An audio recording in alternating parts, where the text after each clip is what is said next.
Le parc Monceau, un des parcs romantiques mais aussi insolites de Paris. Sa naissance remonte dans les années 1769 lorsque le duc de Chartres fait ériger ici une folie, c'est-à-dire un pavillon entouré d'un jardin à la française qui n'existe plus aujourd'hui. Ce qui est plus intéressant, c'est qu'en 1773, il va demander au peintre Carmontel de lui créer un véritable jardin d'illusions où vont se mêler exotisme, antiquité, Moyen-Âge, avec tout un ensemble décoratif dont il nous reste quelques vestiges qu'on peut admirer encore partout dans ce parc.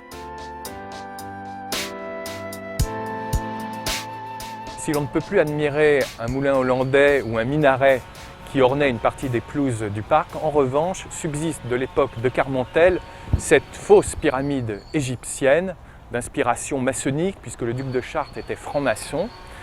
On voit également des tombes, des fausses ruines qui faisaient partie donc de ce grand décor de l'époque.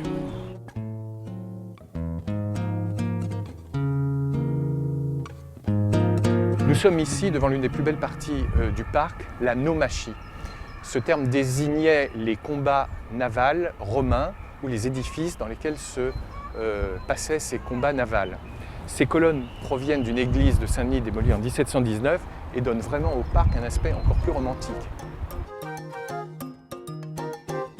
Nous sommes en 1785 et le ministre des Finances Calonne décide d'ériger ce que l'on appellera le mur des fermiers généraux, un mur destiné à la fois à définir des limites à Paris et puis bien sûr à lutter contre la contrebande. À ce mur seront associés des tours de guet, des rotondes telles celle-ci, commandées à Claude-Nicolas Ledoux.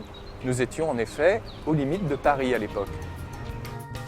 Savez-vous que le parc Monceau est associé à l'histoire du parachutisme? C'est en octobre 1797 que pour la première fois, un homme, depuis un ballon captif, va sauter avec l'ancêtre du parachute. Il s'agit de Jacques Garnerin.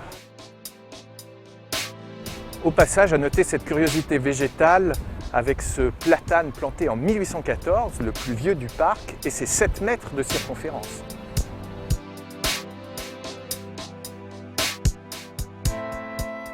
Nous sommes dans les années 1860. Après un certain nombre d'avatars, ce parc qui appartenait aux héritiers de la famille Louis-Philippe se voit racheté par la ville de Paris, qui va vendre un certain nombre de parcelles au banquier Pereire, qui va les lotir. Cela va donner naissance à de nombreux hôtels particuliers que l'on peut encore admirer aujourd'hui tout autour du parc, en particulier l'hôtel de la famille Meunier, célèbre chocolatier. Et donc dans la deuxième partie du 19e, ce parc, du fait des lotissements, va voir sa taille passer d'environ 20 hectares à moins de 9 hectares. Depuis la fin du 19e, de nombreuses statues d'écrivains, de poètes, de musiciens agrémentent les pelouses, donnant un caractère encore plus romantique au parc. On peut voir notamment les statues de Chopin, de Gounod, de Maupassant et de bien d'autres.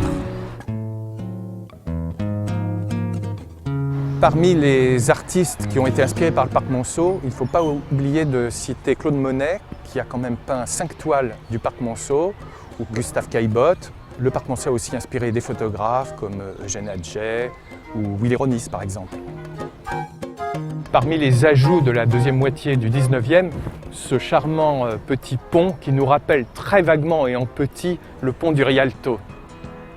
C'est le parc Monceau, mon remède, là où je rêve, où je me promène. Il n'y a pas que des artistes du 19e dont le souvenir est rappelé au travers de statues, mais il est un compositeur et chanteur du XXe siècle qui a habité non loin d'ici pendant son enfance. Il s'agit de Michel Berger. Depuis décembre 2012, cette allée porte son nom. Ainsi, le parc Monceau n'est-il pas seulement un jardin d'agrément, mais un lieu empli de curiosités que vous pouvez vous-même découvrir ou redécouvrir au fil de ces allées.